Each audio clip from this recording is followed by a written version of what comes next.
welcome to Slayerfest 98. I'm your host, Ian Carlos Crawford, and joining me today is my lovely co-host, Nubia and the Amazons writer, Stephanie Williams. Hi, Stephanie. Hey, so happy to talk about the squad, and we have a bit of a squad with us today, too. You want to introduce our guests? I sure do. So we have PhD blogger, but actually no. But see, messing up already. Amanda would have killed me. I'm sorry. Okay. We have blogger Ashley K. Smalls. I am not Amanda Waller, so it's okay. Thank you so much, because my head. All right. And we also have senior gaming editor for inputmag.com. Ryan Houlihan. Sorry, the Ryan Houlihan. Exactly. So we're all here to discuss the Suicide Squad. I wanted to get everyone's first reactions after they watched it. Ashley, what did you think when you finished it? What was your first reaction to it? I mean, the first immediate reaction was better than Suicide Squad 1, right? That's the first thing that you have to, whenever you have a sequel. And then honestly, to be, it's very rare that the sequel is able to do better than the first one. So it's here, it was just a slam dunk. That was my first immediate thought. And yeah, we'll go off on it as the show goes on, but that was my first thing. Ryan? Thank you. I just wanted to say thank you to anyone involved in this. I want to thank Margot Robbie personally. I want everyone at Warner Brothers to know that this thank you is a one-time pass and will not be used or exchanged for any other bad movie. Thank you.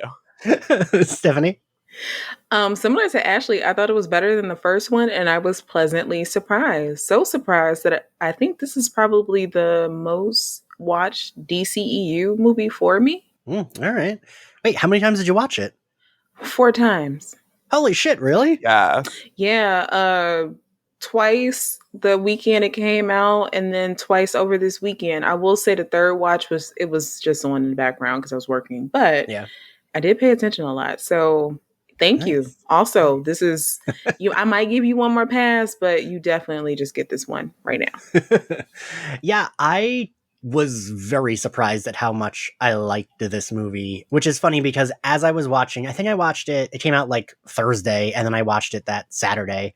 And as I was watching it, I had a friend text me, "Oh my God, I'm watching the Suicide Squad and I think you'll really love it." And then another friend texts me, "I just finished Suicide Squad and it was fucking garbage. You will hate it too." And then I got to the end and I was like, I did enjoy this. I had some issues with it, but I would say it's my second favorite DC movie after the first Wonder Woman. It was just, this one allowed it to be violent and have the dark and grittiness that they seem to really like in the DC, but still have fun. Mm-hmm. And it was nice to find that balance finally, right? Yeah. I will say, so we'll get into the movie, but the opening for me, I was like, I don't know that I'm going to like this. The opening was a little clunky, where it was we're meeting all these characters. None of them matter because they're all going to die very quickly. And all of them are very famous actors. That was a little much for me. Well, see, I kind of took that as a shot across the bow at the old movie where they were like, hey, you're going to meet all these cool people. Here's their backstory. And then they're going to die. I was like, oh, okay. So we're making fun of the first one. Cool. Yeah, Stephanie, what'd you think of that opening? So for a moment, I kind of felt like you did, but I will say that it paid off when they switched to the other team. And I was like, you know what? Okay, that was really cute. But it only works because of that second scene kind of, really sticking the landing. So, I mean, already I knew I wasn't going to get a racist croc. So that was fun. God. I can remember in the theaters when Killer Croc did the stupid suddenly he just jumps in the water and swims away and being like, what the fuck? I like BET. Oh God, I want jail. Ashley, what'd you feel about the opening? At first I kind of felt like you did because I was like, oh my God, what's going on? We just got here. It's like that. I thought this was a classy party thing. It's just I was very much all right, I get it. They're expendable, but damn, we just started the movie. But then once it switched to the real sort of, I guess you could say, plot, it was okay, this works. But I'll say, going back to that, idea of, at the end of the day, the whole idea of the Suicide Squad is everyone is expendable.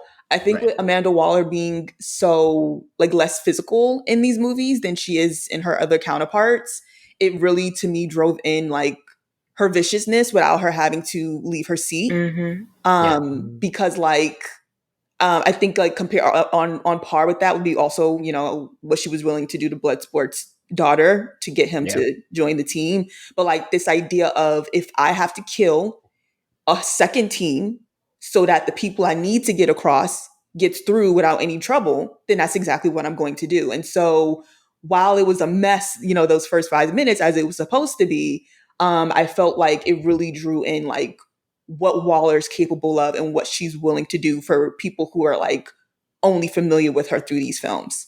Yeah, that's a good point. I actually did like this Amanda Waller better as well. Like I thought they gave her, even though like you said, she's like in that office in her seat, she's still, I thought that they upped her like character. I don't know, in this movie, like they gave her more intensity. And made her scarier. Like you said, they show what she's like, yeah, your daughter will be sent here and your daughter will probably die. And at the end, when she's like, I don't care about this family, keep going. And even her team has to turn on her. I thought it was cool seeing the characters from the previous movie get to be in a better movie. And get like, even Rick Flag, I liked him better too, even though he's kind of just like, you know, generic hot dude. I even liked him better in this and was like, fuck, when he died, like I was shook when he got stabbed in the heart. Yeah. So like, yeah, so everyone dies pretty quickly in that opening. Pete Davidson like turned on them, but he gets his head blown off. The weirdest part for me was that we started on Michael Rooker's Savant character and like he didn't matter. But upon my second watch, I was thinking, I guess if you think of that opening as its own thing, it did start and end with him because it ends with, he's like the last one to get his like head blown up. So I guess that makes more sense.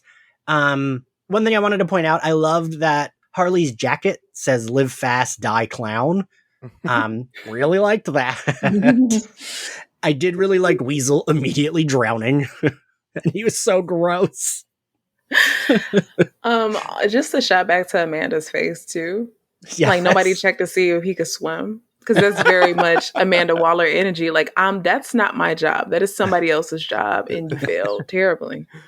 Yeah, the look on her face is very good. I didn't realize it was Nathan Fillion playing the detachable kid until the second watch either. What a weird... Stephanie, are all of these characters real DC characters? They absolutely are. So Nathan Fillion's character, what is it, TDK or something like that? Yeah. But in the comic, like the 70s one, like when he removes his arm, it just says plorp, plorp or whatever, and it looks like a butthole. So this new reimagined iteration, I enjoyed. And also, like, yes, of course, his arms would like move like that and get shot up in the way that they did. Right. Because it's just silly and it's goofy.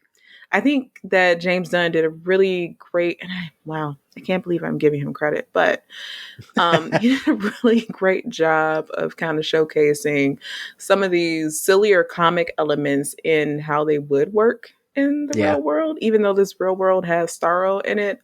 Even Starro, I love. So, yeah. A thing that they did that I also liked in this opening was like Harley was the least wacky of that team. Mm-hmm.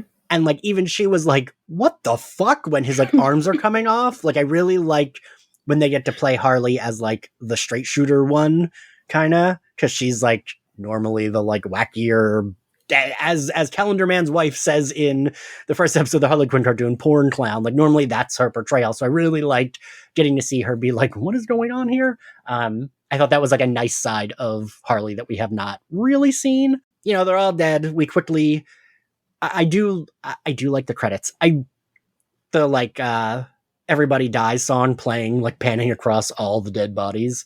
Did the violence seem jarring to anyone else? The violence was like just a tad jarring to me at first. I mean, then I got used to it, but I was like, oh, like when that bird's like eating Michael Rooker's like brains or whatever's left of his head, I was like, oh, this movie's gonna be like brutal.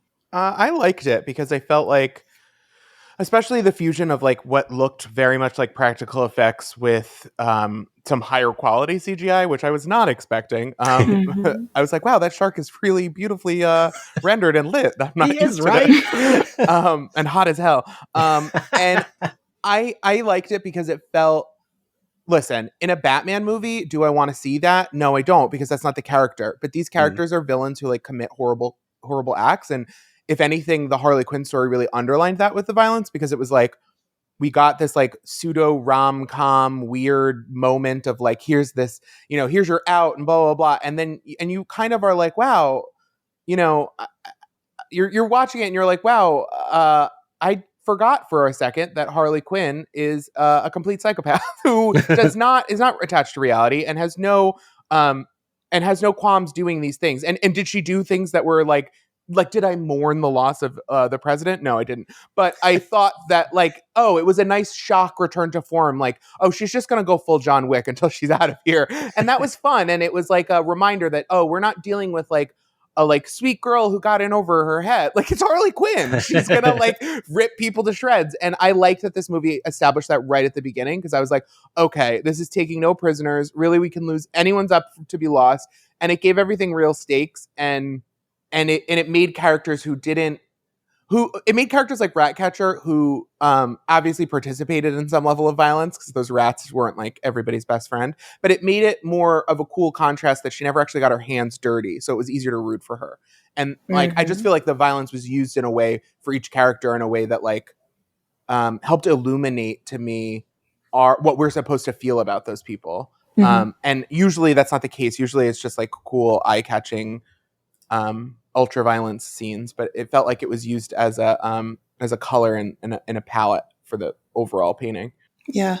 I also kind of just feel like, if with all the superhero movies that we get, which at this point is like one a month, most of them usually have about a PG-13 rating. So if you're going to be a superhero movie that's going for the R rating, then it's like, you got to go for it. You got to really show why you deserve that R rating to me. And like, you were saying, it's important to remember as we see all these movies of superheroes coming together. This is a group of villains not coming together because, well, shoot, no one else is going to do it, but like they're being forced to. So it's like, if we have to hone in on the fact that at the end of the day, while they might be doing something for the greater good, they're still technically very bad people. And like, so, even I think like Harley Quinn is honestly one of the best examples, because like really right now, next to the big three being Superman, Batman, and Wonder Woman, she's kind of the face of DC, right? Yeah. And it's like, I think it's really important to kind of hone in on the fact that while so many people love her, that she's gotten to that level of popularity, she's batshit crazy. And like, we need to remember that in the same way where we, these movies kind of go into that gray area of Batman, of he's giving into the darkness, he's a hero, but he does this thing, whatever. It's like, but Harley Quinn is just crazy. And like, we really need people to not remember to enjoy her while not putting her on a certain pedestal she's not supposed to be on. And that's what's supposed to make her fun. And we just know that the way people kind of consume media, they start doing all sorts of new meanings with things. It's like, no, we need her to kind of do some crazy bad shit. This is someone who just got out of an abusive relationship. So the minute a guy is sending her red flags, kill him. There's no time for sensibility here. You kill him. You're Harley Quinn. We don't think twice. I loved it. Kill him. Right. She was like, next time I saw red flags, I was like, go, bitch, go in. Exactly. You're not going to sit here and talk it up. You're not Wonder Woman. Where's the gun? Didn't even know how to pull it. That's cool. So then that team's dead, and then we learn that there is a second team. It's Bloodsport's team, and this is the team we will be spending most of the movie with. We see how that scene came together. I gotta say, I really like the way they did the title cards in this throughout, and I like that they didn't drop it, because a lot of movies drop title cards even when they're using them like in a cool way, like they drop them halfway through the movie. I appreciated they stuck with it even when the all three of the hot dudes are coming out of the flaming truck and it says like Operation Jotunheim, and then it changes to Operation Harley because they want to go save her. Like, I really liked that. We see how his team came together. Bloodsport. I felt like they were kind of redoing Deadshot here though, right? Like a little bit. Mm-hmm. Yes. Which is just a weird move, because the main reason why it just kind of agreed to it was so that he would not be replacing Deadshot. But really? we kind of get, I will say that the varying difference is that Bloodsport and his daughter curse each other out. So it's not the same loving relationship. So I will give them that. Like, they just kind of lean into the other extreme of it, because even like at the very end where the daughter is in like this group home and like, that's my dad, it was still kind of fucked up, because I'm like, you're still stealing, he's still killing people. Y'all are happy criminal, father and daughter, and that is amazing. Yeah. Because it still wasn't like this, I don't know, like the same relationship as Deadshot and his daughter. So that was kind of interesting. But other than that, they're almost the same character, which is weird because they're not really the same character in the comics. No. Yeah, I'm not as well versed in DC. I know Deadshot. I didn't know Bloodsport. He was a character I wasn't familiar with previously, or Ratcatcher, or a lot of these characters, honestly, in this movie. But I loved that. Like, I liked that they took characters that they were like, all right, well, we're not tied to having to do a bunch of service to the fans of these characters. And we're certainly not going to we're also not going to be accused of doing fake versions of the characters, right? Like, a lot of Suicide Squad, it was like, this is not in character for this person, or, oh, this is just a caricature, or, and it felt, it took away from the movie, even though realistically you can't service that many characters in a movie of this length. However, by giving them blank slates for the audience, they could come up with stuff that I was like, oh, Weasel. I've never heard of him before, but I was like, oh God, everybody knows Weasel's like that. And it made for it made it easier for me to fall in love with the characterizations of these movies rather than feel the disconnect between them and the characters that I was expecting to see, if that makes sense. Yeah, I think that's a good point. Stephanie, you write comics. What do you think of what do you think of all that with all these characters and bringing in like C-listers and stuff? It's fun because like there's no expectations, so you just kind of do what you want to do. I mean, what they do with Polka Dot Man alone and Ratcatcher is phenomenal, because these are not two characters that you're seeking out in the comics, but maybe you are now after watching this movie. Unfortunately, you might be let down. Same thing with like Peacemaker. King Shark, though, I thought was pretty interesting, the way they ended up going with that character, because they kind of played him like a Groot in a way, which I just thought was kind of interesting. But yes, give me all the C-listers, because I don't have to worry about anybody yelling at me about how I forgot in like, I don't know, like Detective Comic 283 that Bruce actually says this, not that. So Amanda Waller debriefs the team. We meet that whole team. We kind of see that Bloodsport is feels like he's definitely the leader, but he feels like the most grounded. Him and I guess Ratcatcher too, although she has a bunch of rats around her. They're like the more like normal ones of the group. Peacemaker's clearly a douche. King Shark is, like you said, kind of just Groot. A little bit more coherent, I guess, and also more deadly. I like when they're she's debriefing them, and Peacemaker's like, you said starfish. That relates to buttholes. Does it? She's like, no. And then King Shark raises his hand. He's like, hand. Like, I love, and then Bloodsport's like, we're all gonna die, aren't we? And Polka Dot Man says, I hope so. Like, I don't know. I like, this felt it reminded me of, and the Guardians of the Galaxy is one of my favorite movies, but it felt like almost like a little bit like brutaler like if they would have let them go R-rated, this is what we could have gotten. Yeah. So then we cut back to Harley. We learn that she's alive. We learn that Rick Flag is alive. He's been captured. She gets the weird javelin from, what is that man's name? Do any of you remember? I do not. No, I completely forgot. That's fine. Doesn't matter. He's dead, so it doesn't matter. Yeah, I mean, he was something Corto Maltese, not his name. But that's the place, right? Corto Maltese. I think that's where Gunter Braun / Javelin is the name of the character. Oh, Javelin is just okay. Something really simple. All right. All right. So we see that this team sets up camp. I thought Polka Dot Man's powers looked really cool. Like the way when you see him like throwing up in the bushes, it looks really cool. And I mean, Ryan, you mentioned they like have really good mix of like practical and CGI, and the CGI really works for this with like the lights and all that shit. The rat is waking up Bloodsport because King Shark is about to eat Ratcatcher. And John Cena comes running out in his tighty whities, which bless. Thank God.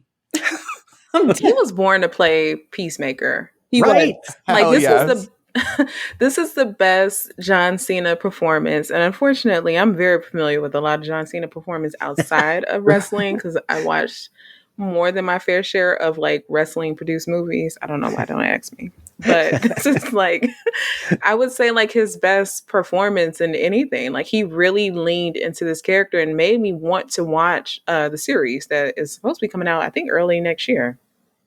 I didn't realize that till after the movie, and my friend that I watched it with was like, "Oh yeah, they're doing a series about that," and I was like, "What?" I had no idea.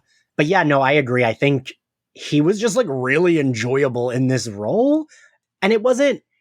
It's not like it was too far out of his box, but it was like using what we had in that box to its best ability, right?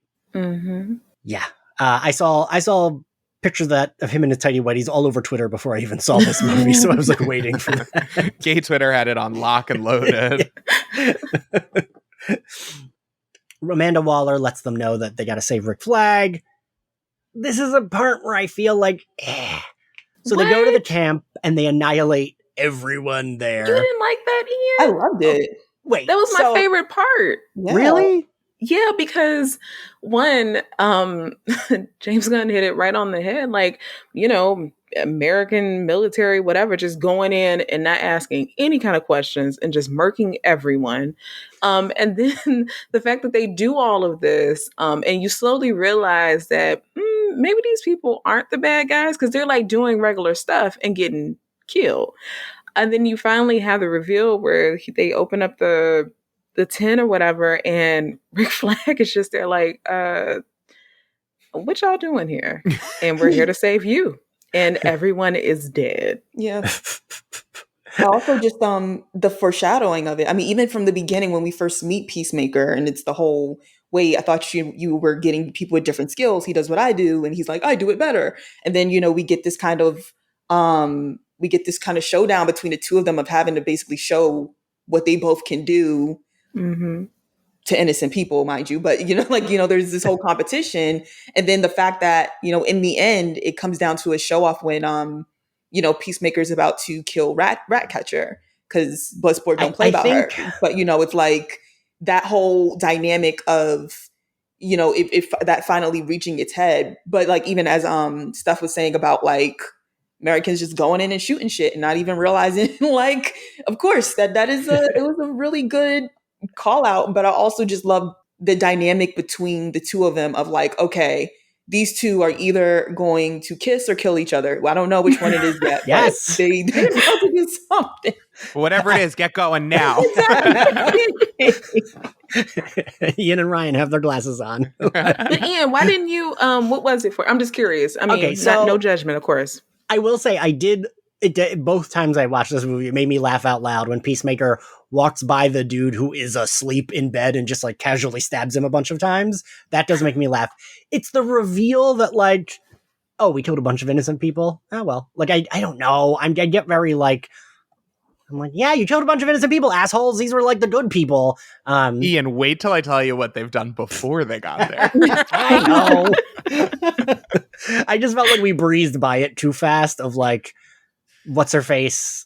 God, who's the woman Alice Braga, who's like weirdly cast in this role where she has like 5 lines. Her Dr. Cecilia Reyes, because unfortunately she was cast as that character in New Mutants. That's not her name. Oh boy. Yes. I felt like she was just like, oh yeah, those are my soldiers. Okay, yeah, let's join forces. There was no like, hey, you pricks murdered all my friends and all my like my team. I don't know. I kind of liked that because I was like, yeah, anyone with any experience with the American military is like, guys, because it paints the American military as what it is, which is like a villain uniting other villains. And I just don't think it was a shock to her. Yes, it was a little bit like there was a little bit of like moving on very quickly, but it was of the tone of the movie. So I kind of didn't. That's fair. Then I guess we do we meet the villains then, Stephanie? Is this where we meet Doctor Who with the like things out of his head? Doctor Who. I forget his name in this No, movie. I don't believe we meet him next. Because we go to, I guess, where Harley is, right? Isn't that Oh, segue right. to that, right? Where we get more information on like what the resistance actually wants, what they're fighting against, and why they're there in the first place. Right, and you're right. And then we like it says meanwhile Harley in like the branches, and we see her in her little cell, and they like pull her out and they tell her to put on a dress. And then I think we get the glimpse of Peter Capaldi. What the fuck is his name? I can't remember. The Thinker. Thinker. Right. Then I think we get him meeting with the general and the army, and we kind of get like the exposition of like Starro's the villain, blah blah blah blah blah. I want to point out that I was watching it with my best friend Kevin, and we watched it over Zoom, and he was like, "How's that dude go to bed with those things in his head? Like, can he lay on a pillow?" And He's standing up. Exactly. No, he's I was standing thinking up. that. I was like, he definitely goes to sleep standing up. Yes. I gotta say, so then we get Harley in the limo with her red dress on. One, I fucking love that red dress they put her in. Like, I think she looks great. And I love the like extended rom-com scene with Harley Quinn. And I kind of like that she's kind of like caught up in like, oh wow, they're like treating me nice. And I loved the douchey gracias that she gives back to them when they like say that it's their honor to serve her. Like, I love that. Real quick. Yeah. I want to point this out, but I found it hilarious that in this movie, as far as just like background characters, that there were more dark-skinned Latinx people in this movie versus In the Heights. That tickled me right on down. Well, I just want to put that out there. They also had a lot of women in the army, I noticed. Come on, diversity. Okay, so this is where I'm like, ooh, they really like did diversity with the army who all are going to be murdered. Like, I don't know. Well, no, like also when they go to that club too, was really fun. Because they're just again like varying skin tone. So the whole makeup of this country that they've invaded, was right up there to par to in real life. I did appreciate that because like I feel like some movies, like especially with Latinx characters, either land on, it's like they're all white or they're all black. There's never like people don't like think like, oh right, Latinx can mean what, like all shades of skin color, and like in a lot of movies they don't quite do that. So yes, that you are right. Like I do like that because I know like my grandma would always point that out. She'd be like, see, they think all Puerto Ricans are this or all they're that. And it was a weird thing to like notice, but I don't know, like it just stuck out to me. And then I thought about In the Heights and I was like, well, I'll be damned. Maybe this is where all the background actors were. Put it this way, like, Idris Elba did not stick out in the club scene. Like that itself is, like that says something because, just my one thing with In the Heights is they had one black male character as part of like the main cast, and he stuck out because he was the one black character in the main cast. And then Jesus Christ. Here, Idris Elba, like, wow, you don't stick out even though you are literally an assassin who was supposed to, because wow, right, black people exist in more than just that's crazy. I didn't know that. So I thought it was a big. I'm from Brooklyn. Like I've been to the Heights before. I've seen a few people who look like me. So that's those are my 2 cents there. So the Harley Quinn scene. What did we think? Because I really loved this scene, but I could see how someone might not like it, but I loved it. Like I loved her meeting the president, him being this like gorgeous man with like a 6-pack and a nice chest and a Speedo, like coming out. And I love that she is also gooped by him. Like she's like, fuck, he's hot. And that is like, she references how hot he is a lot in this like extended scene. Yeah. What'd you all think of like this? I liked it. Because it goes through like, it's a continuation of Birds of Prey to me. Because you kind of see him as maybe her rebound guy. But it's short-lived. It's only like I would give him an hour. Where you see her kind of fall into the same thing that she probably fell in with the Joker. And then after it's all said and done, because even though Harley is still a terrible irredeemable person. There is some growth, and the growth Yes. is to kill him. So I I love the I growth. really really enjoyed that. We love growth. Yes. We do. We love growth. I think, it does speak to, like, at the end of the day, she is a victim of, domestic violence, of abuse from her previous relationship. And I think that goes into the characterization of how easily and how, she falls so fast for him, because at first she thinks, wow, he's being so nice to me. All these people are being so nice to me. And, I liked how they did it. And it's because it's like, they don't attempt to make her some kind of hero when the minute because of her past relationship with the Joker, and realizing or maybe feeling like she didn't fight back when he showed the many parts of himself that was awful, the minute this man says he's willing to kill a child, the gun comes out. So it's like, it's a two parts. Like, on one hand, it's like, it both shows this person is, again, as I said before, batshit crazy. But at the same time, because of what she's gone through, it's like, oh, he ain't shit. He ain't shit. You gotta, what? No, kill him. That's what you do. And so, I think it speaks to everything in terms of, Harley being someone who wants to love, who wants those relationships. But at the same time, because of her past, it's like, fuck it all up, fuck him up. He's given red flags. And when you're Harley Quinn and you see red flags, you don't talk about it. You kill. You see, You do it's a on the murder. floor. It's over. Game done. And I think, them coming to save her as well. Like, I love two things. I love that she saved herself. And I love that they also came to get her, and she sees them. And, like, it's that whole moment where she's emotional because a group of people were coming to save her. It speaks to the fact that she's never had people who genuinely have cared for her before, maybe outside of, like, Birds of Prey, but, like, in her past friendships, relationships that had revolved around the Joker for a very long time in her life, it was like, if you're not here with the Joker, we don't give a fuck about you. And now she has this group of people about to climb up the wall and kill, so to secure her. And she's like, holy shit, I have friends. And so I love the scene, because I think it both dived into a dynamic of her growing, as Steph said, but also still making sure people understand, once again, she is batshit crazy. Do not put her on any pedestal with Wonder Woman. I'm saying that because every time a new Harley Quinn project comes out, a few people start doing it. Like, this is my hero. She's not supposed to be your hero. Enjoy her, love her, but understand that when people are chasing after her, it is usually because of a legitimate reason.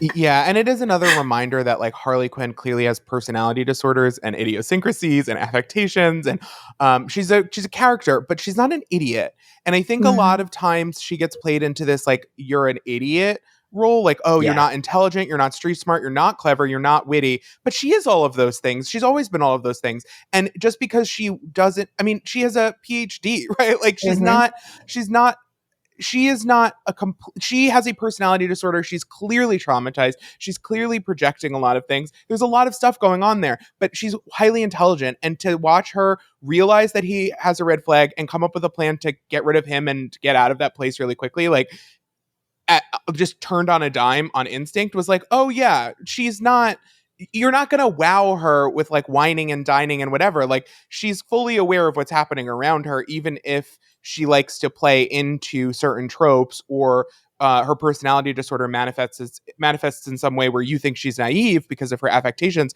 but she's actually not. And she's very aware of what's going on. It's that she chooses a lot of the time to either be completely disengaged with reality and have, like, a childlike understanding of things because it's easier for her to digest, or she plays up that she's an idiot in order to manipulate you. And that's why she's so good at what she, like, that's what she did with the Joker until he manipulated her back. And clearly it was the first time, if not the singular event of her life, where she was victimized and was manipulated and had her sort of the wool pulled over her eyes. And it was a good highlighter of, like, yeah, this change that she's not going to be that person anymore. And it's a reminder that, like, even the worst people, or the most damaged people, or the people with the biggest issues going on, it doesn't mean you can't learn and change and grow in some like, you know, mediocre way. Like, it's not like she stopped murdering people, but she, you know, she's murdering the right people for good reasons.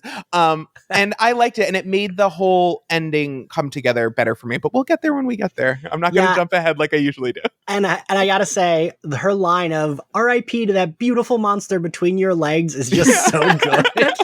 It shows how intelligent she is. She knows what's important. I gotta say, I fell for it, but also that makes sense for me. Like, I was like, no, I want her to marry this guy. Yeah, maybe she can change him, because that's my brain. I was like, she can just tell him not to murder children, right? I also love the line of when he's like saying, "Oh, it's archaic, but you know, they don't see me as a great leader because I don't have a wife." She's like, "What dickhead would think you're not a great leader? Did you show them the birds? Did you show them the bird cage?" Like, she was so enamored by the birdies. They went so like at a 10 with the rom-com shit that I don't know. It was so enjoyable to watch. I will say that was the moment after she murdered him and the guards come in. I thought, I'm not sure where this movie is going. Like, I felt like that's fair. That was like, we hit an hour and I was like, wait a minute. And this was the only stretch where I was like, right after that, I was a little bit like, all right, what? I mean, it's a movie that takes some right turns, right? Like, we've got like an alien starfish attacking people. And it's like, there's a kaiju at the end that I wasn't expecting. Yeah. But I think that's fair enough. But I also think like, that was the fun of the movie, was every time I was like the first chunk with the first team, I was like, what are we doing here? But then I was like, oh, okay, so we're bitch slapping the first movie. And then when we came to this part and a couple other moments, I think the scene in the club I loved, but I also thought, okay, but what's happened? Like, where are we go? What are we doing next? Like, I didn't, I was like, the thinker goes for shots. Like, I was a little confused, but I rolled with it. And then we got to another good scene and I was like, great. And poor Nanawe with his sad hanging out in the trunk. Anyway, I liked that. I liked that it left me hanging for a second, because it also didn't feel like the movie was pushing me from set piece to set piece. Like, it felt like they were making decisions about the directions to go in. So that was kind of fun. And you know what? It also, to your point, like, it like taking a right here, like a right turn here, a left, because GPS was not working. It did very much feel very close to just kind of how comics are, where you'll be in one location, you'll turn the page, and then all of a sudden we're on Mars. I'm like, wait, how do we get here? Meanwhile, on Asteroid M, I'm like, oh, okay. It's a good reminder that we're watching people entirely based around a billionaire who decided to dress up as a bat and fly around a city. Like, it's a good reminder that, like, oh, what we're doing here, it involves right turns, and I like that, with grappling hooks. Oh, and Amanda Waller's, well, some people were saying Chanel, but I don't think so. I think Amanda Waller really enjoys saving her coin. So to me, they were tweed Calvin Klein suits that she kept changing into, because I think she had like 3 or 4 changes until she got knocked out. She did. Yeah, I think so.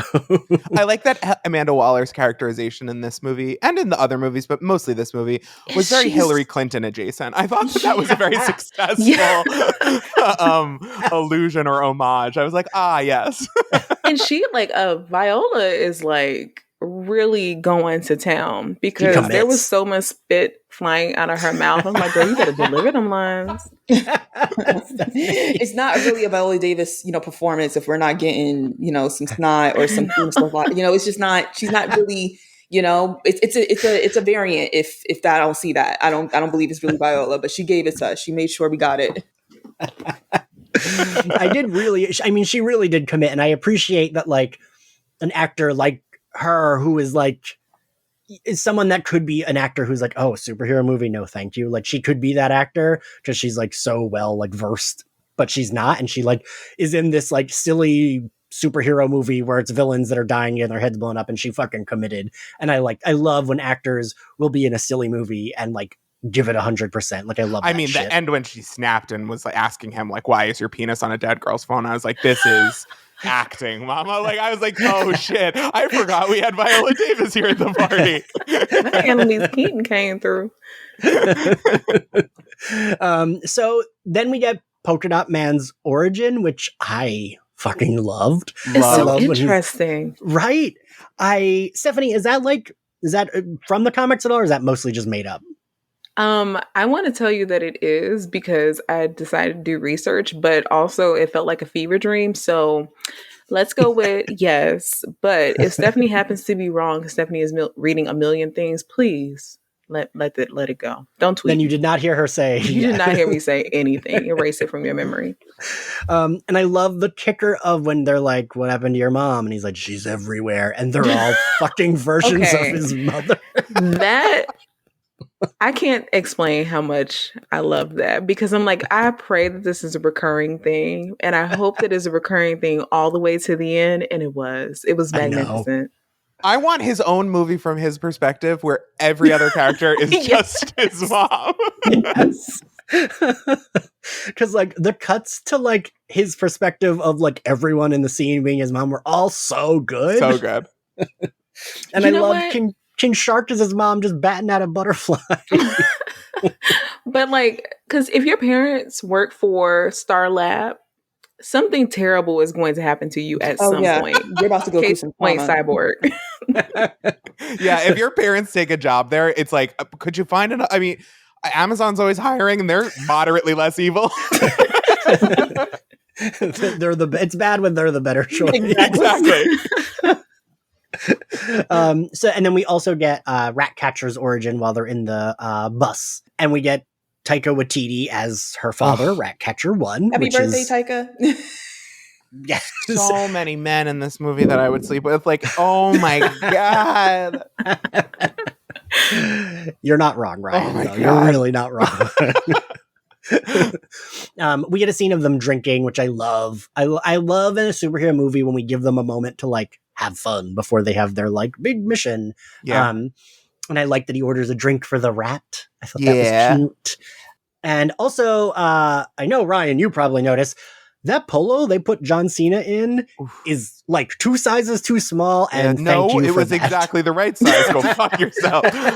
God, I mean, that man, I love a himbo. That's a flavor I really enjoy at the end of the day. And John Cena giving Nanawe a run for his money when Nanawe was like literally a completely stupid himbo idiot monster. I was like, wow, that is acting. This is the Yale School of Drama. I loved it. I really did. Like, I thought he was great. I thought he pitch perfect played that character, and he was committed to that. Like, I believe he believed his stupid himboisms. Yeah.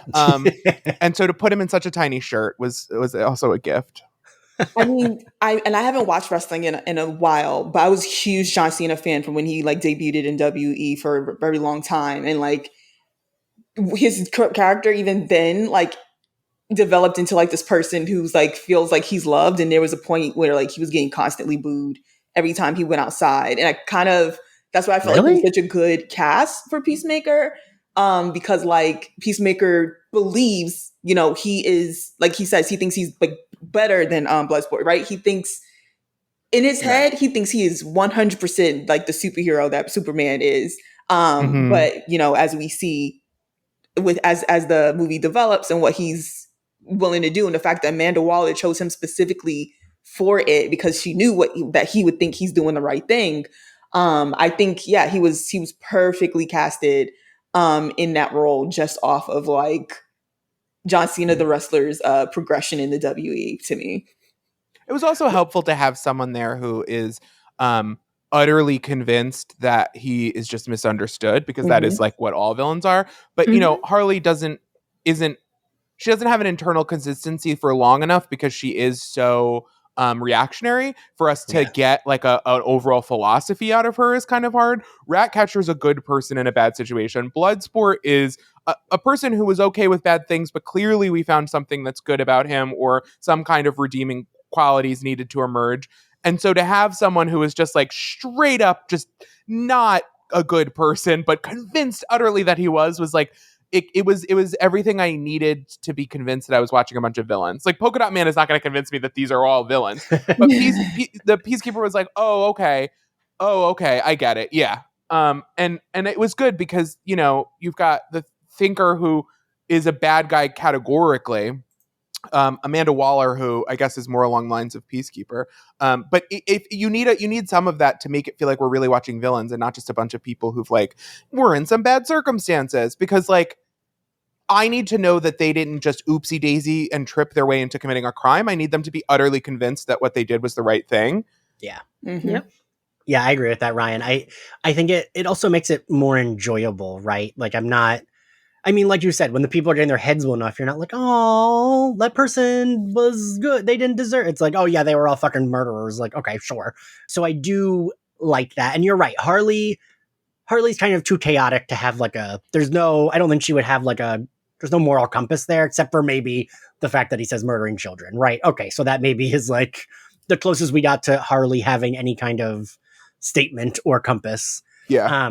But other than that, she's kind of just like, well, this is what we're doing. I'm along for the ride. Like, she's having fun. Which brings us to Ratcatcher and Polka Dot Man escape with Thinker, Peacemaker, and Bloodsport, and Rick Flag get captured.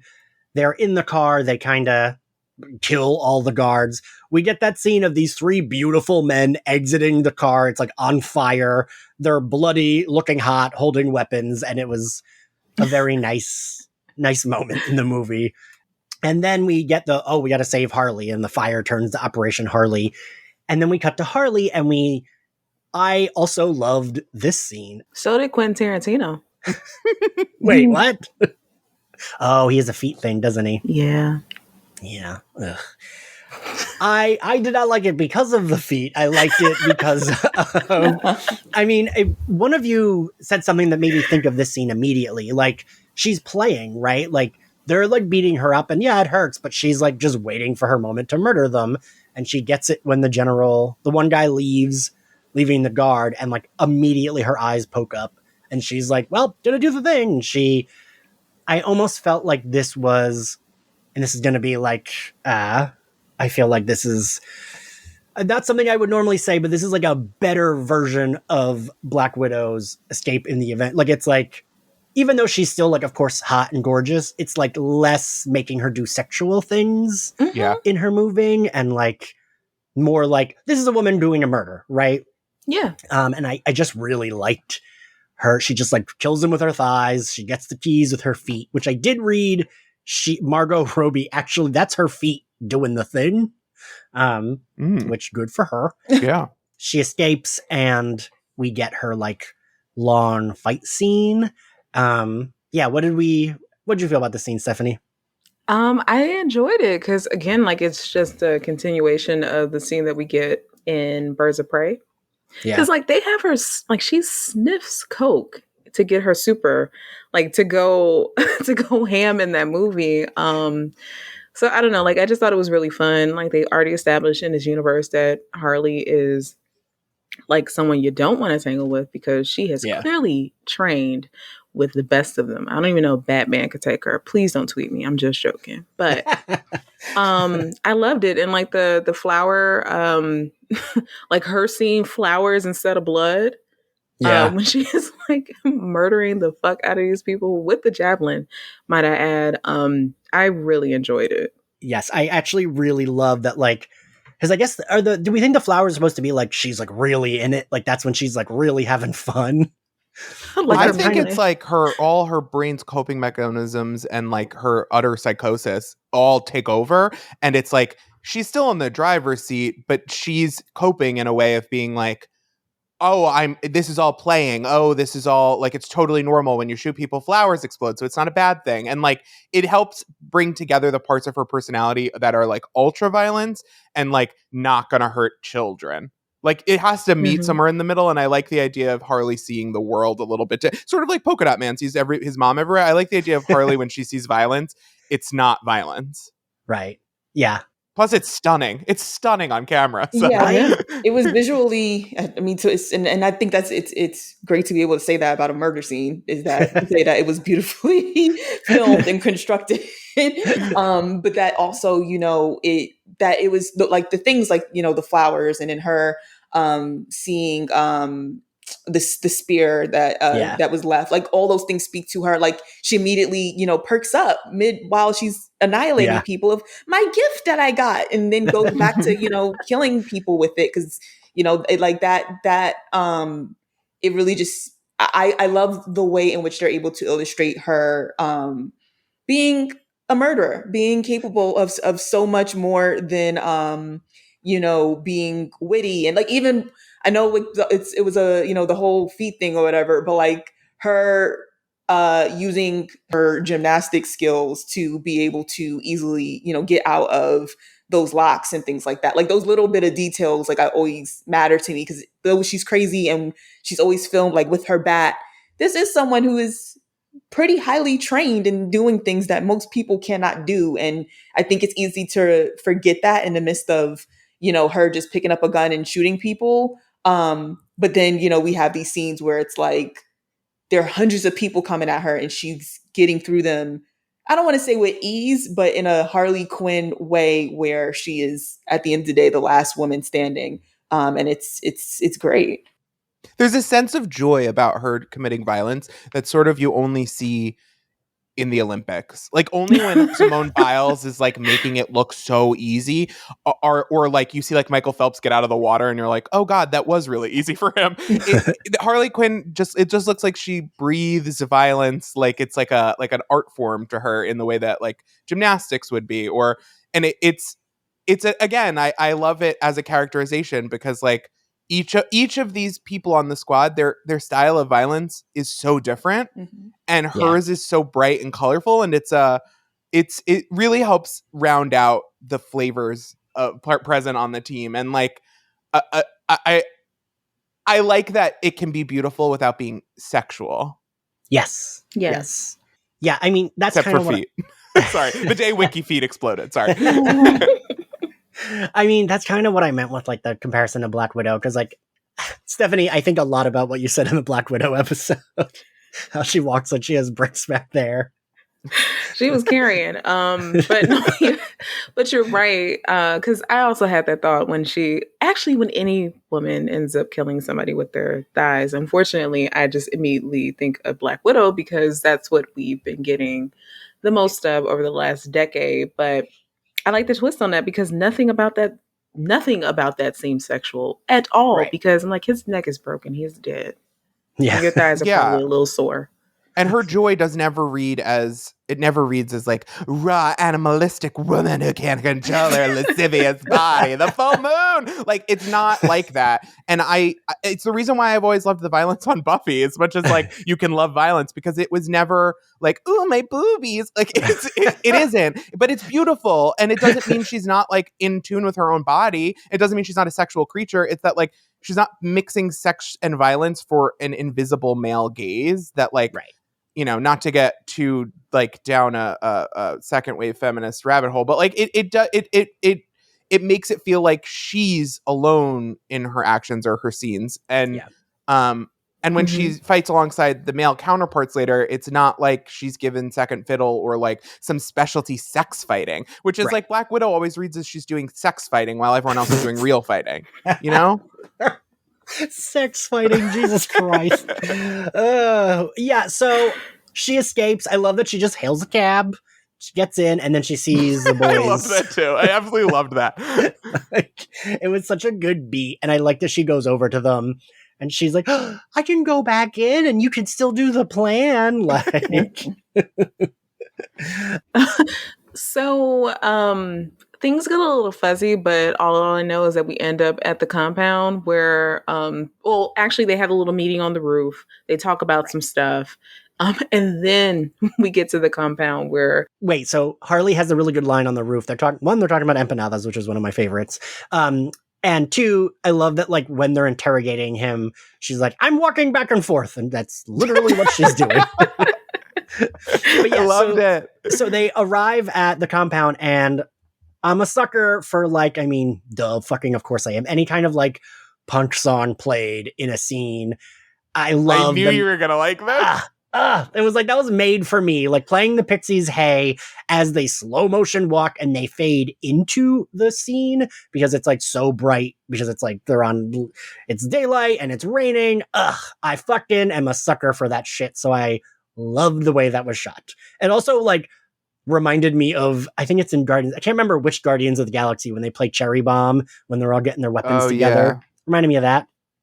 I loved it. I think that was Captain Guardians of the Galaxy All Stars 2 with Katya. I think so too, yeah. King Shark rips a man in half, and it is very brutal. So hot. Just kidding. No, it wasn't. Just joking.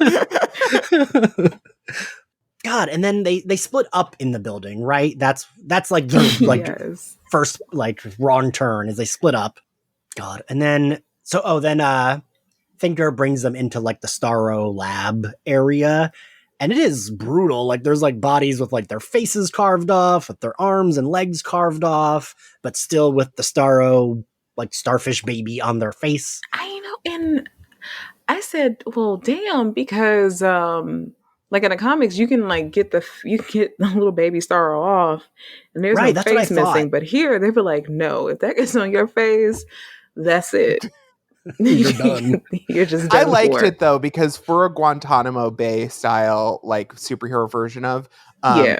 I liked that that you couldn't just hit the undo button, because I think a lot of people think about these American black sites and think, well, if they're not terrorists, we'll just release them. No harm done. And it's like actually a whole lot of harm done. And I liked that their experiments couldn't be reversed in the way that I was sort of expecting. I was like, oh, these are corpses. Like, Yeah, like they're dead. they're not just wearing a silly hat that makes them do fun things. Yeah. Silly hat. It also, made the stakes higher. Yeah. And like, again with like Amanda Waller, because she was originally willing to like once the shit was blown up and America couldn't be blamed for it, she was like, all right, bet, get out of there. Who gives a shit that the whole town is about to be taken over? And the fact that like, it's not like, oh hey, they'll be slaves, but if anyone comes along again and is able to kill that thing, then they're good. It's like she was really like about to. They're gonna, the minute Starro gets his hands on everything, that's really it for them. So it was like it spoke even more so both to her being not a savior, not someone looking out for the greater good in a sense of doing good, and also the risks that they were willing to take. This is not like a hey, if Bloodsport gets a starfish on him, Harley Quinn can just knock it off and then he's back to himself. It's like this is a real risk that they're taking here. And so I really enjoyed, like, I like that. Damn, is there going to be a happy ending sort of suspense in the air? And what a prescient thing to have released this film the week before our current events unfold before our eyes in Afghanistan. Yeah. So they are planting. So they meet Starro. We see all that. And then what is it like? I forget how the like drive. I know the drive is the like issue, but I forget how that even. He like tells them that the U.S. government did help like start the and then experiment. he like sees a cabinet and he knows there's a hard drive in it, so he grabs it. That was the one moment that I was like, okay, like I don't want to be computer guy, but like no, Right. Oh, let me just take this hard drive, which happens to not have government level encryption on it. Like, oh, okay, sure, it's just some JPEGs. Okay, cool. And so Peacemaker and Rick Flag have a big fight about it. Which I felt like I found myself being like, fuck, I like Peacemaker so much, but also Rick Flag is, in the right here. And I just wanted them to be like, you know what? Kiss it out. Yeah. Like, let's just kiss about it.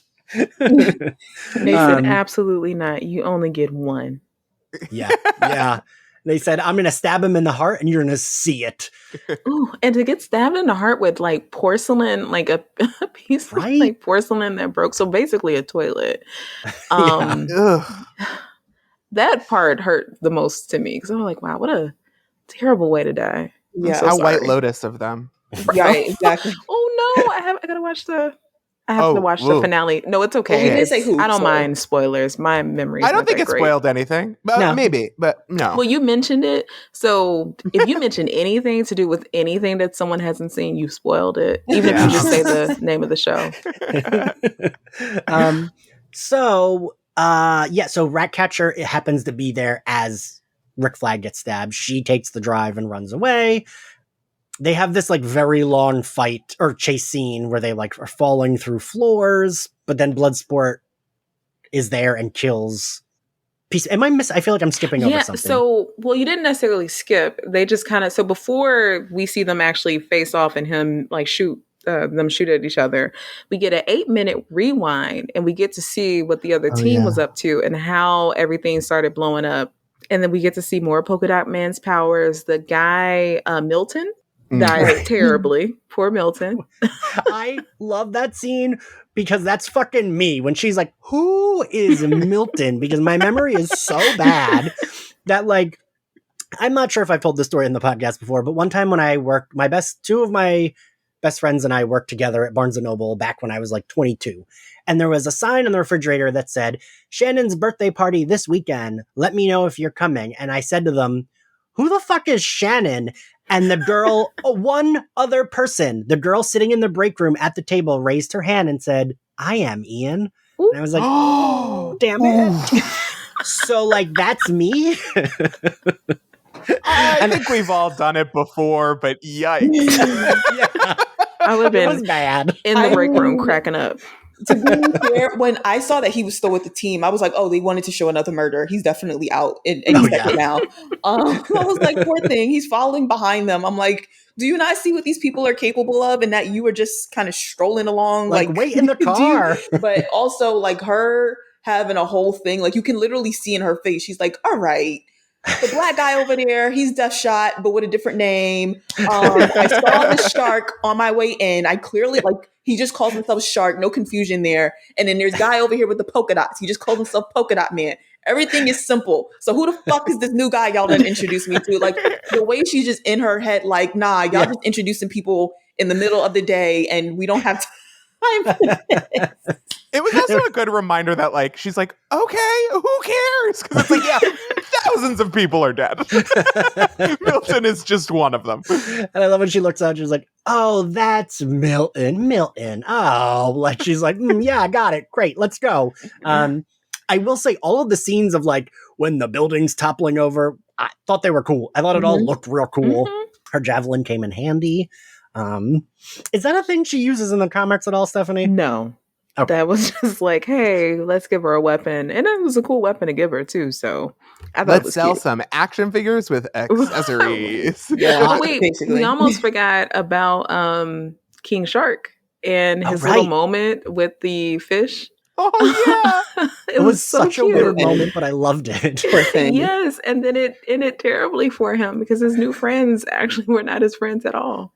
I just want him. I want his loneliness. I want to help him.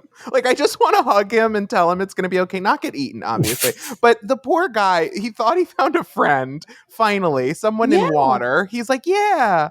Oh. Like, I was really excited because at first, because I thought, like, you know, in the show, in the comics, he has some royalty. And I thought that this was going to be sort of like foreshadowing that, or, you know, like, kind of like it was going to be some sort of intertwined thing of like, hey, we know you're what you call it, son, or whatever. And instead that shit went so left. I was like, oh, damn, no, these people are not for you at all. But yeah, I was so excited for him. I was like, because everyone's, like you said, like, he was I mean, and I know, like, you guys talk about the Harley Quinn show a lot, so I just bring it up, like, you know, the characterization of him in the movie versus the show, where not like he's a genius in this show, but he can put a thought together. Yes. And so it's just like, I was really excited for some sort of story of like, he is somebody in this world. And instead it was just like, nah, it's piranhas or whatever the fuck demon spawned fish they were that started just eating at him. I was worried they were going to kill King Shark. There was like 2 moments that I was like, wait, no, they're killing people so, like, willy-nilly. I don't want them to kill the dumb shark. Like, please. I thought the whole time, no, they're not. They can't do that. No, this is my boyfriend. I thought when those little things were attacking him, and then again when he's like getting shot and like curling up into a ball, I was like, no. I also like the visual of like Harley just like running up to him and she's like pulling them off of him, but like not really getting anywhere because there's like a trillion of them, but she's like really working to pull one of them off of him. And then wait, when do we get the Bloodsport, Ratcatcher, Peacemaker scene? So when that whole thing goes down, oh, sorry. Yeah. No. Ashley's right. When everything pretty much implodes and then you see him go down several levels and then boom, we're back where we just were. And we find out that Peacemaker actually does not use smaller bullets than, I was about to call him Deadshot, but Bloodsport. Right. Yes. And that's like a good thing because then his bullet can go through and get Peacemaker and save Ratcatcher. Real quick, What? because that was said, or like they had that exchange earlier in the movie. So like I wonder then like Bloodsport changes bullets real quick, or if Peacemaker is just kind of leaning into like the douchebag that Peacemaker is and thinking that he is the best at everything when actually no, sir, you aren't. He's a little better. It's just a touch. Yeah, did Bloodsport pull over at Walmart and be like, "Hey, like, can I get some?" No, wait, he probably did like over the app, and they just brought it out to the little van. One of those little robot drones from like Amazon or whatever pulled up." Can we like talk about Sebastian though, real quick? Like Yes. like she was about to get killed, and he was next to her the entire time. I was just like, and I'm kind of like Bloodsport. I absolutely fucking hate rats. They had me rooting for this rat the entire movie. I was so scared that he was gonna get killed trying to protect his friend. But he was by her side even when he thought she was about to, like, she was like literally 2 seconds from death. That little thing. I like, they did a whole poll over the weekend of like King Shark versus like Sebastian, who's like, and King Shark won, but I voted for Sebastian. Like that little rodent had tugged at my heartstrings. I don't know. He was kind of cute. He was waving and doing stuff. Yeah, he had his girl's back the whole time. He did. And I did appreciate that. From the moment I saw him, in my mind, he was like Templeton in Charlotte's Web. I was like, Yes. like Paul Lynde, like, "I'll get you." I was like, "Yes, my little gay rat king." I was thinking Ratatouille, but like he didn't get into cooking and was like, "No, I think I'll murder Ratatouille, but for instead." murder. Yes. Sounds great, It's honestly. a sequel to Dexter. Oh my god. So I also really like the visual of, so like the building's collapsing, whatever, Starro's getting out. I love the visual of them all just running out from the building and the army's still there. And like Harley's the one that like trips a little and she looks up and she's like, "Holy shit." Like even Harley's a little scared, Yeah. which doesn't happen often. And I don't know why, but like the visual of her in that dress, like a mess running through the army as they're like facing the wrong way and they're not running, I just thought I loved. And then, as Ryan said, our kaiju pops out of the building and it's Starro and it's a giant fucking starfish. Ugh, with those very gross biological makeup, like the opening of the like ducts. I was like, Yeah. "Oh god." Yeah.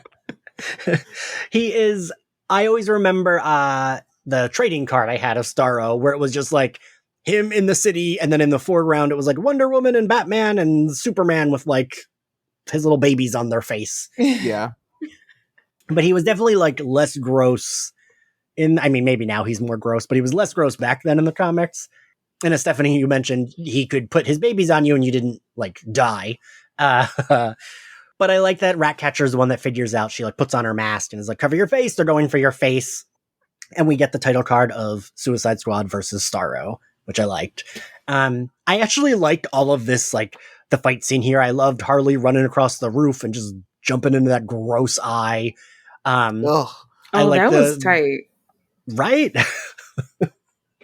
I was like, "Oh no, her dress," because of course I was. So Ian is pretty. like, "Not the cute gown." That's a look with a W. I will say this is the point at which I want to raise my one problem with the movie, and I was so mad, but I let it go for my kings, Shark and Cena.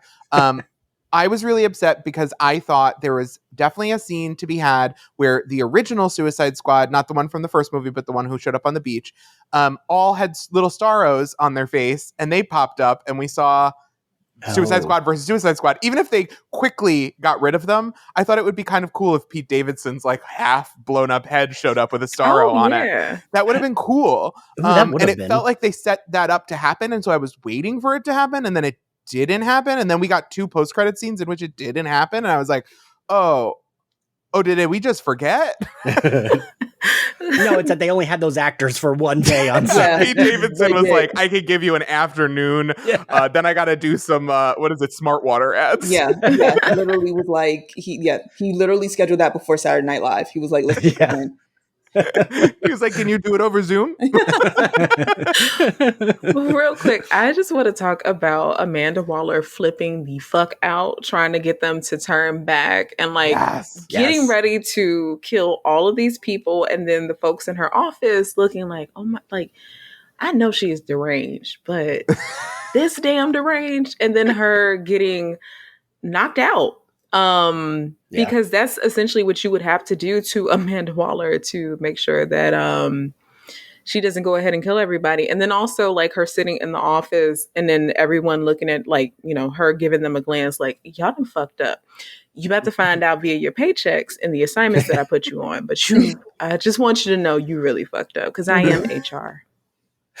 Right, exactly. Yeah, if you don't kill Amanda Waller, run. Yeah. Like there is no HR department here. You have a problem, either keep it to yourself or tell me so I can kill you and now there's no problem anymore. Those are your options. It really is die. Like that's the What a startup environment. Exactly. yeah. I think I've worked for companies like that. Yeah, right, exactly. Yeah, we got a firsthand look at Jeff Bezos' working model. You have a complaint? No, you don't. Or step into the suicide booth. Like People at Amazon have to knock him out regularly. I honestly, like, if you work at Amazon, go see the movie, get some ideas and tips. No one is going to, like, we're all for it. We're rooting for you. Yeah. I do, you know, like, it also just spoke to, because my thing was, like, even if they went in and did it, worst case, they all die. So then my thing was like for Waller was like, so then you get what you wanted anyways. Best case, you don't have a gigantic starfish roaming around the world that can make its way to us or whatever the fuck. So Right. it's like, but it really just spoke to the control of her that like, yeah, sure, they're innocent people. And like, if you get killed, so be it. But you know, it's like, I told you to do this and you're not listening to me. So I'm going to blow your heads up. It was just really spoke to like how she feels, you know, it's either my way or death. It's like, absolutely, you batshit crazy. This, yes, hit you upside the head with a bat. Like, good, thank God there was one on hand. Just so it was just, but again, I love it in a sense of, since she's not like out there in the field as she may be in some other iterations, really, I don't, she's another one that we have to make sure no one thinks is like, she's telling you she's doing this greater good, but it's like, remember, she's the one who told Peacemaker, you know, what the plan really was in case, you know, Flag, because he is a good person, decides to do the right thing. And I think it really speaks to people of who think they're doing the right thing, and are willing to do some crazy shit to get it done. It's like, these are not heroes at all. Yeah, I would agree with that. So they do defeat the monster with the help of Ratcatcher. I love that Bloodsport saves her as she's about to be smushed, and then she saves them by like using her little rat wand thing to make all of the rats come up and attack Starro. And I love the idea of like the team of like the weird rats and Harley Quinn that's already inside of Starro, like kind of defeat him together. Wait, where? But then Polka Dot Man dies. I forget when he dies. You justice for Polka Dot Man. Yeah, poor Polka Dot Man. This is, I mean, he didn't get that training because Amanda Waller's not training anybody. But you don't gloat on the field, because if you do, you end up getting smashed by your mom. Mm-hmm. I loved the cut of it as his mom. Like, I really, like Ryan, like you said, I really wonder, like, I would love a movie from his perspective of like just everyone is his mother. That actress playing everyone. Oh my God, let's get that actress playing Amanda Waller. Exactly. So then we're kind of at the end, right? Yeah. Well, Harley. Is it the end? Oh, right. Harley and Bloodsport have. I love that she's like, I'll be your friend, Milton. And he's like, not my name. Like, I love the callback to that. I did think it was like cute that at least they both like paused to be like, oh, Flag was our friend. We are kind of sad that he is dead. I appreciated them doing something there. We get them all in the helicopter. I do love the like visual that it's like, oh, these guys are the like survivors are kind of friends now, right? Like Ratcatcher snoozing on King Shark. The rat snoozing on Bloodsport's leg. Harley's like smiling. It's like, all right, at least now this group is like, they're cool. I loved the like, oh, is Bloodsport gonna kill that rat? And then he's like very painfully petting the rat. I was like, oh, It's like you, Sebastian. it can be taught. Love. Like that rat was like rooting for a friendship with him the entire movie. I was so happy. Oh, I know. And the rat got a friend before Nanawe. Right.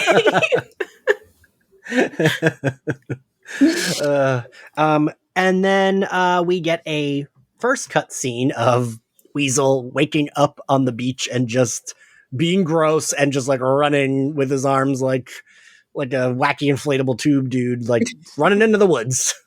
I love it. I want another, in addition to the Polka Dot Man movie, I want a movie of just Weasel running around the woods being like, I liked it. And then Stephanie, what's the closing end scene? I don't know if I remember. Oh, after that is Peacemaker. Well, we don't know that it's Peacemaker because they got me real quick because I kind of forgot. And I was like, oh, bless. Rick Flag is still alive, but I should have known better. I was like, no. Peacemaker is the one that's still alive because he's got a series on the way. So, and I like the fact that they mentioned, like, yeah, we're doing this. We're on this detail because of Amanda Waller. So she is like making them all pay for what they did to her because they have to deal with Peacemaker now. Right. Yeah. I kind of like that it's like she's making them pay, but like she didn't kill them, but she's gonna like make their jobs fucking miserable. Because that does feel on track. Like if she's not gonna kill you, then she's gonna do something. And it's like, she's gonna give you the imagine being in a Slack with Amanda Waller? Like you're working from home and like you have to report and have exchanges with her in Slack, but you can never gauge what she really feels or what she means because of the emojis that she uses. Yeah, she only uses contextless violent GIFs. I would set my message to away at all times. Yeah, right. Like, we were having technical difficulties. You're in like hashtag around the web, and she's like into like terrorist profiles. And now for a quick break. Folks, do you love movies? The good ones? Even the bad ones everyone told you not to like? It sounds like Super Yaki is the place for you. The team at Super Yaki loves movies. So much so they've dedicated every waking moment of their life to bringing you top quality merchandise to showcase your love for them. From super soft t-shirts celebrating the 20th anniversary of the cinematic masterpiece Josie and the Pussycats, to comfy sweatshirts made for the brave members of the Movies by Yourself Club. They even have pins of some of your favorite directors, like Sofia Coppola and Jordan Peele. Super Yaki joyously brings you tangible love letters to movies and filmmakers that you can wear with pride. Plus, the team at Super Yaki screen prints all their apparel using eco-friendly, 100% water-based inks, and ships with compostable poly mailers for an environmentally friendly alternative to online shopping. And as a special gift to you, listeners can save 10% on their order with the code SUPERSlayerFest, all caps, no spaces, at checkout. If the spirit moves you, find them at superyaki.com. Let's watch more movies, y'all.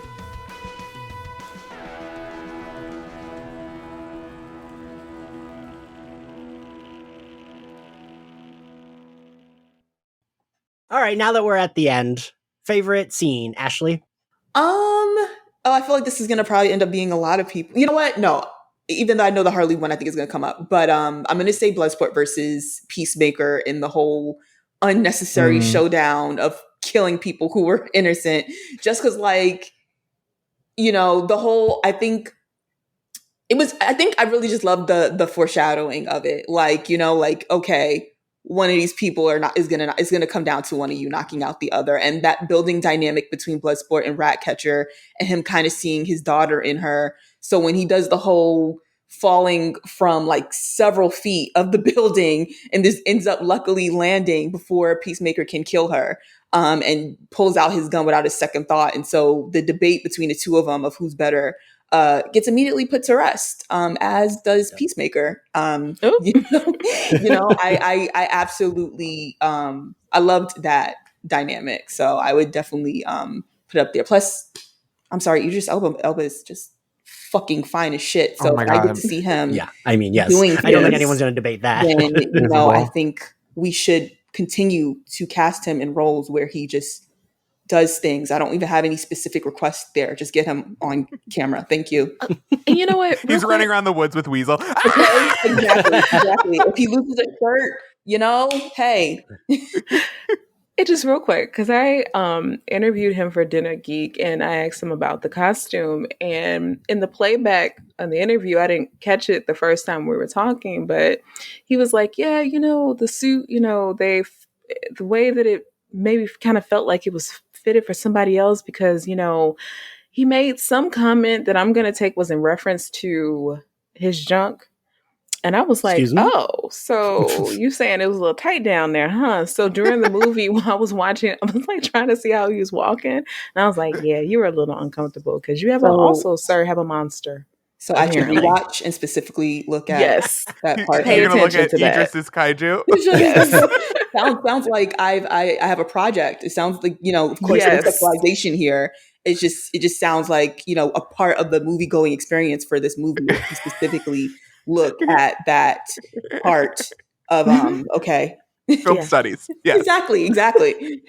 I do appreciate that info, Stephanie. Thank you. You're very welcome. I almost forgot to share it, but I'm so sorry. But yes.